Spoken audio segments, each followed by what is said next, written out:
Welcome to This Explainer. Today, we're putting on our critical economist hats to explore a deeply provocative historical analysis of modern finance. We're going to examine a fascinating thesis from our source material that asks us to completely reevaluate something most of us deal with every single day.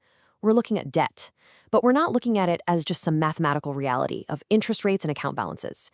Instead, we're exploring it as an invisible fence, literally a political structure that's hiding right in plain sight.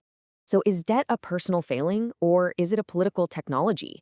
It's a question that really challenges our everyday assumptions, right? Because society trains us to view debt as a strictly personal burden. If you have it, well, it's a sign of your own choices. And if you can't pay it, it's a personal failing. But wait just a minute. The research we're unpacking today argues something radically different. It suggests that debt is actually a highly evolved political technology. Essentially, a system of governance disguised as a simple financial transaction. Okay, let's dive right into this. We're mapping out this paradigm shift across 6 key areas: the illusion of consent, the history of the indebted class, the engine of wage labor, the algorithmic caste system, the selective mercy of bankruptcy, and finally, when fraud becomes force. Part 1, the illusion of consent and how scarcity is masked as a choice. To kick things off, the source material argues that society wrongly shifts the moral blame of systemic scarcity entirely onto the individual debtor. It all starts with how we define the very act of borrowing. The text presents a really compelling critique of the debt contract itself. You see, we're told it's a voluntary promise, freely made between legal equals. But the analysis points out that modern borrowers don't exactly arrive at the bank as completely autonomous choosers. They arrive separated from land, from subsistence, and from the basic means of life. According to this framework, people don't borrow because they simply want to. They borrow because the basic prerequisites for survival have been monetized and placed behind gates. So what looks like a totally free choice is actually a response to structurally engineered scarcity. Moving to part 2, history of the indebted class, from ancient tribute to enclosures. To prove that debt has always been a tool of conquest and governance, rather than just some neutral market feature, the authors take us on a massive historical deep dive. And it's fascinating how they link ancient tribute directly to modern labor. For example, back in 3000 BCE, the earliest ledgers in Sumer weren't tracking free trade. They were tracking tribute owed to temple elites. Debt was literally the earliest language of hierarchy. Fast forward to 500 BCE, and we see Roman and Near Eastern leaders instituting jubilees, which were mass debt cancellations. But the texts show this wasn't done out of charity. It was purely strategic.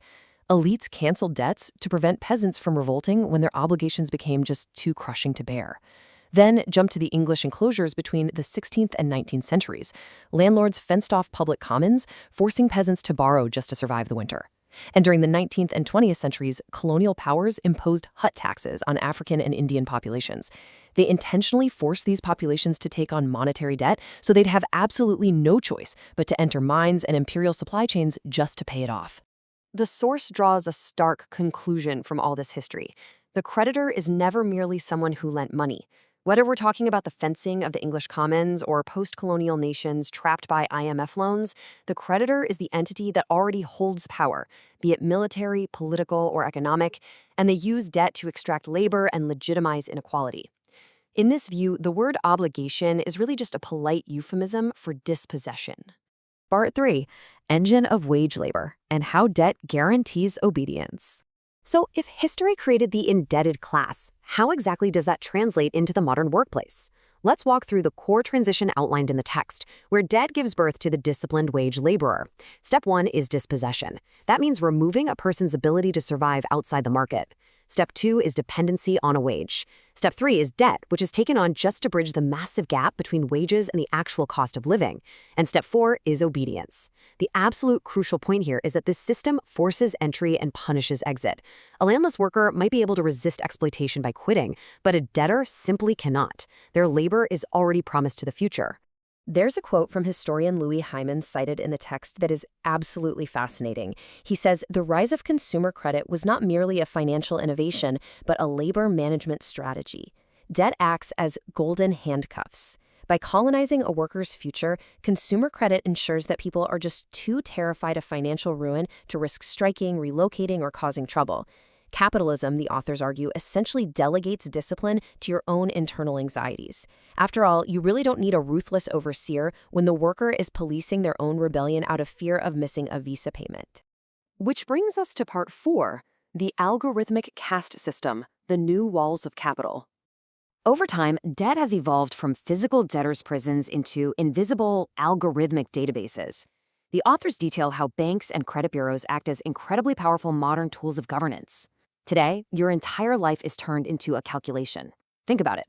Bureaucracies govern your life choices. Credit scores govern where you're allowed to live. Employers screen applicants for credit risk, which determines what jobs you qualify for.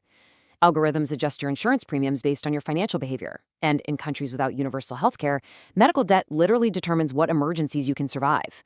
This isn't just harmless data. The text frames it as a modern algorithmic caste system that sorts human beings into distinct tiers of legitimacy. And the starkest contrast here is how this system treats different classes across generations. Just consider the difference. For the wealthy, the system utilizes trusts and holding companies. These are instruments perfectly designed to preserve capital across generations and insulate them from risk. Meanwhile, the poor inherit depleted assets and face compounding interest from student and medical debt, forever being judged by algorithms as high risk. The text argues that debt acts as an intergenerational moat, fiercely guarding accumulated wealth while keeping the descendants of the dispossessed perpetually stuck trying to catch up.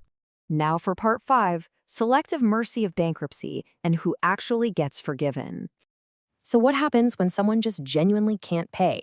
The source material radically dismantles the myth of bankruptcy as some kind of universal release valve. Notice the huge divide in how this is handled. Corporate bankruptcy is treated as a strategic reorganization. It's fully designed for capital preservation, very often protecting executives while shedding worker pensions. But individual bankruptcy, well, that is treated as a severe moral failure. It results in permanent credit ruin and punitive discipline. The system protects capital with incredible mercy while relentlessly punishing the individual. And honestly, it goes even further than that. The analysis highlights a glaring double standard.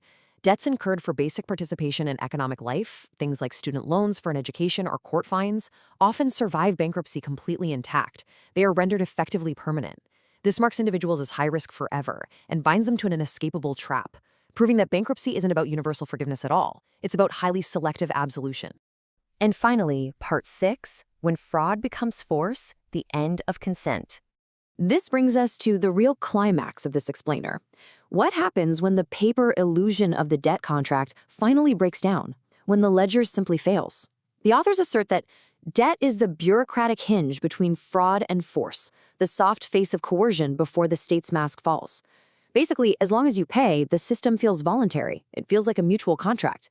But debt is just the last whisper before the system speaks in its true voice.